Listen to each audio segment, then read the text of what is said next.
Welcome to CyberLock. Today, we'll explain what spyware and keyloggers are, the different types, and why having antivirus software and a firewall is important. What are spyware and keyloggers? Spyware is malicious software that monitors user activity without their consent, collecting data such as passwords, logins, or browsing information. A keylogger is a type of spyware that records keystrokes, allowing attackers to access sensitive information. Types of spyware and keyloggers. Types of spyware include adware, which displays unwanted advertisements, and Trojans, which disguise themselves as legitimate software to steal data.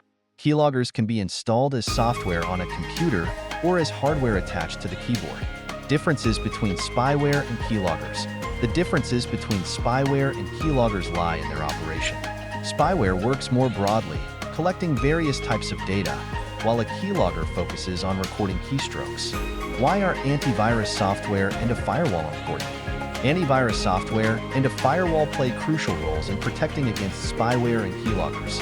Antivirus software can detect and remove malicious software used for spying, while a firewall monitors network traffic to prevent unauthorized access to your system. Additionally, regularly updating software and your operating system can significantly enhance security. Thank you for watching. Remember to subscribe to our CyberLock channel to stay updated on the latest cybersecurity information. See you in the next episode.